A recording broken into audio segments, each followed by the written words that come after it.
this is the very first WrestlePalooza, a brand new PLE launching in the ESPN era of WWE. And depending on how you look at it, that could be a good thing or that can be a bad thing. If you don't already have the ESPN app, you are spending $30 to watch this PLE. And moving forward, that's $30 every time you want to watch a WWE Premium Live event. Unless you're getting value from the rest of ESPN's sports content, you have to ask yourself, is 5 matches worth $30? Because that's what we got.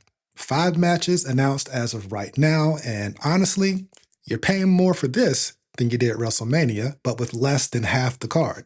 Maybe 2 or 3 of these matches feel truly high profile, but the rest depends on who you like and what stories you're interested in. WWE needs this card to deliver, not just to attract ESPN subscribers, but to keep them. It's star-studded. They still got Cena, they still got Lesnar, Cody, Drew, Punk, Rollins, Becky, AJ Lee's back. So they're going to push this like it's a big deal. Now for me, I won't be watching it live. I'm going to catch it on the next day because I'm already dropping $40 on AEW All Out this weekend. So add in another $30 for WrestlePalooza, and that's $70 in wrestling shows over 2 nights. If you watch both products, which one are you paying to see live? And which one feels worth your money? Let's get into the WrestlePalooza predictions. Make sure you hit that like and subscribe button while you're at it. It helps the channel. If there's a particular match or matches that you care about on this show that you want to skip ahead to, no problem. I got the chapters listed in the description below, along with links to other videos that you don't want to miss. We appreciate your support. All right, let's kick it off with a big one. The Usos, Jimmy and Jay, are finally back together, and the crowd is going to be so hot for this match.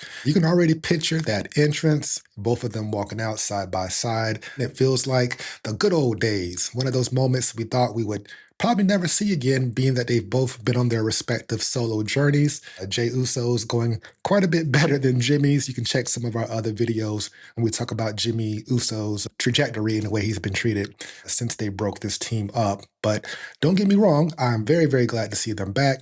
The timing of it is very interesting because Jay Uso has been on this attitude shift since that little sit down they had with Roman Reigns a few weeks back. Roman basically told him to look out for yourself, and Jay's been carrying that around ever since. Let's not forget that he never got his title back after Clash in Paris, mostly because he put his family first. He went out to help Roman earlier in the PLE. He got hurt, and then he lost his shot because he had the taped up DDP ribs going on and the sweat shorts. Now, he's been carrying that resentment, and you can pretty much feel it every week. So is this reunion of Jimmy and Jay permanent? Are the Usos here to revitalize a dead tag team division? Or is this just a setup for when Roman Reigns finally comes back and then we run the Bloodline versus the Vision all the way into the new year? Who's going to win this match? The Usos absolutely could win, just to make this reunion feel strong. Nostalgia, momentum, Raw's tag team division badly needs some juice. But the Vision, they need this win. If they're supposed to be the dominant faction on Raw, beating the multi-time tag champions plus a former world champ in Jey Uso would be huge. And then there's LA Knight. He could easily run in, he can cause Jay to match, keep their beef alive, and give this show another big star moment. Personally, I prefer a clean finish, but LA Knight showing up, that makes a lot of sense based off what's been happening recently on Raw between LA Knight and Jay. So my pick, I'm going with the Vision. I think it sets the table for what could eventually become a 6-man tag team match down the line. Bloodline versus the Vision, sprinkle in a little LA Knight, and maybe when Roman gets back, you can already start to see the early seeds of War Games season being planted. And don't forget what I said about hopefully John Cena taking part in War Games this year. I'm rolling with the Vision. Jimmy Uso's taking the pin. Next up, we got the match for the vacant Women's World Championship, IYO SKY versus Stephanie Vaquer. Now, let's be honest, this build has been different. There is no real heat, no personal grudge. It's just a belt on the line because Naomi had to relinquish it due to her pregnancy. Shout out to Naomi. So who knows what the original plan even was, but here we are. Stephanie's title shot was supposed to go down at Clash in Paris, but with no champion there, Adam Pearce made it official that IYO SKY would be taking on Stephanie Vaquer for their third meeting. The first two matches they had, no decisive winner. Most of the heat around IYO SKY has been with her own crew, Asuka and Kairi Sane. That's where the real storyline juice has been. This title match feels more like a reset button. Now here's where it gets interesting because IYO SKY could absolutely win. You could take the tension with the Kabuki Warriors further if she's holding the gold again, but maybe Asuka resents her. Maybe there is a heel turn brewing, but I would not be surprised if there's some interference in this match because I don't think that we're going to get a clean finish. Even if IYO is going to walk out the champion, I don't think it's going to be clean. But I also believe that this championship would do a lot more for Stephanie because she's hot right now and the fans are behind her. Putting that title on a fresh face creates brand new first-time championship matchups. It gives WWE a chance to see if she can even carry the spotlight. Business-wise, WWE is selling out arenas just off the brand name alone. It's not one single superstar drawing people into the building. So the real gauge will be how the crowd reacts and, of course, social media buzz. All right, prediction time. I'm going to go with Stephanie Vaquer. This is the kind of headline moment that you want on the first WWE PLE on ESPN, a brand new champion, and a shocking win. And I think that the Kabuki Warriors are going to accidentally cost IYO SKY the title. Maybe Asuka's going to get involved. Maybe even Rhea Ripley's going to show up to make a save. And then down the line, I still see IYO SKY versus Rhea Ripley at WrestleMania, probably with a world championship on the line. But this weekend at WrestlePalooza, I'm calling Stephanie Vaquer to shock the world and walk out the Women's World Champion. Let's get into Cody Rhodes versus Drew McIntyre for the Undisputed Championship. Shout out to Drew McIntyre for holding it down while Cody was out. This dude basically carried this entire storyline by himself. Honestly, these are two main event players. They could headline any PLE, but the actual television build for this match has felt more like something you would see on SmackDown than the hype you would expect for a WrestlePalooza title match. Now, don't get me wrong, I think the match itself is going to be excellent, and once that bell rings, they're probably going to make me forget all about how lackluster this build has been. And Drew, he's absolutely a credible threat, and honestly, he's been one of the WWE MVPs the last 2 years, so I would love to see him get a full reign of terror as a heel champion on one of these brands again, but I don't think this is his time, not yet. Randy Orton is still lurking around. And remember, Drew's already tangled with Randy at SummerSlam and then again on television, and Orton took a L to Drew. And Cody was the one who showed up to make the save. But on top of that, Randy still might have some resentment towards Cody Rhodes. He took the L against Cody Rhodes at King of the Ring, missing his opportunity to get a title shot. And I'm still waiting for that RKO out of nowhere on Cody Rhodes. It's not a matter of if, it's a matter of when. So what that tells me is that this particular matchup, this particular feud is not a one and done. This isn't just a stepping stone feud for Cody. I think this program is going to run for the next 2 or 3 months, probably stretching right into Survivor Series season, maybe even morphing into a triple threat if they want to keep all 3 guys busy at the top of the card. So my prediction, Cody Rhodes wins clean. He's walking out still the champ. But Drew McIntyre is going to look strong. And Orton is probably going to pop up in some way, maybe even if he's just sitting at ringside to remind us that he's still in play. But the story does not end here. This is just chapter 1 of Cody Rhodes versus Drew McIntyre. Cody, Drew, and Randy Orton circling each other in the main event picture. All right, now let's talk about that mixed tag team match with CM Punk and AJ Lee versus Seth Rollins and Becky Lynch of The Vision. I don't know if anybody really expected AJ Lee to come back. I mean, she could have done it years ago. She could have did it when Punk was back in AEW. She could have did it when Punk first came back to WWE in 2023, but she waited until now because Becky officially aligned herself with The Vision.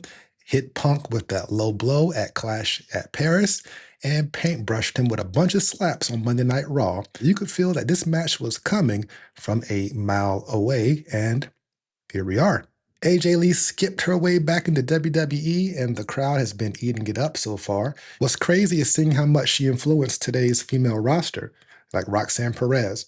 That's her idol. It shows how impactful AJ Lee's run was, even though that run was short, maybe 2, maybe 3 years. But she was in some really big-time stories with CM Punk, Kane, Daniel Bryan, Dolph Ziggler, even John Cena. She definitely mattered. And now she's stepping back into the spotlight with the new, evolved women's division in a totally different era. And that's really exciting to see. Now for the match itself, yes, CM Punk and Seth are the headline names, but I think the real heat is going to come from AJ Lee and Becky Lynch. And that's where the crowd's going to go crazy. And honestly, this is the match that I'm most looking forward to. All right, for my prediction, if the Vision is going to be pushed as the dominant faction on Monday Night Raw, they need to sweep this show. Bronson and Bron Breakker need to win their match, and I think Seth and Becky win this one. If AJ Lee is pinned, she'll lose a little bit of momentum on night one, so I don't see that happening. If Becky is pinned, then you can set up an AJ Lee versus Becky Lynch Intercontinental Championship match. But my gut says that Punk is going to eat this loss. He's been stomped, clowned, and dropped so many times by Seth Rollins. One more pin to keep the feud alive makes a lot of sense. Because ultimately, at some point, CM Punk is going to get his revenge on Seth Rollins, and it's going to be so sweet. But my official pick, Seth Rollins and Becky Lynch take the victory, with CM Punk being the one who's looking up at the lights. John Cena versus Brock Lesnar. Now, honestly, this build has been lackluster, and it feels like they just threw it together to be part of Cena's retirement tour. They've had since SummerSlam to hype this up. We didn't even get any serious promos or stories until weeks later. Now, Cena finally did cut a good promo on the last episode of Raw, but outside of that, they are relying purely on the name value here. And yeah, it's Cena versus Lesnar, but if you ask me, this shouldn't be the main event. They should open the show with this match. There's no title on the line. There's not a retirement match. Not even hair versus hair. If anything, I think you should start the show with this match. Start it hot, set off the ESPN era with Cena versus Brock, and then put CM Punk and AJ versus Seth and Becky in the main event. Now, this match is also controversial. Some fans don't even want to see Brock Lesnar back at all. Some people might even skip this match or skip the show altogether because of that. But once that bell rings, I'm sure it's going to deliver. And we know what we're going to get. Suplex City all day. My pick is John Cena. He's going to get that win over Brock Lesnar. Most likely he's going to hit about 2 to 3 attitude adjustments. I don't see him making Brock tap out. Has anybody tapped out this year to the STFU? I'm not sure, but I know Brock's not going to tap out. So 2 to 3 attitude adjustments. 1, 2, 3. It's a wrap. Redemption story is over. John Cena gets his revenge. As for Brock, I don't know what his path is going to be from here. Could it be Gunther? Could it be Bron Breakker? Could it be Jacob Fatu? But for this show, he's going to get this big fat payday. He's going to disappear again until WWE calls him back for the next big fight. But as I mentioned, Cena is going to win. And if it was up to me, this would start the show.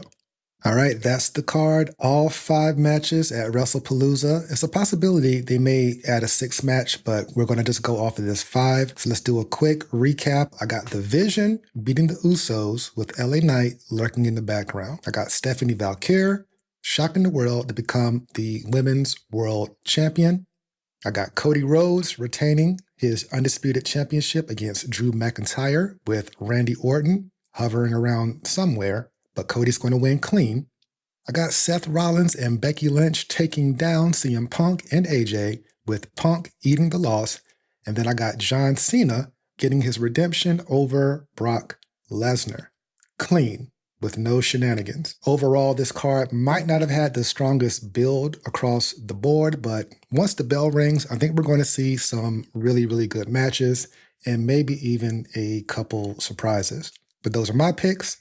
And now, I want to know yours. Who do you see walking out of WrestlePalooza with the W's?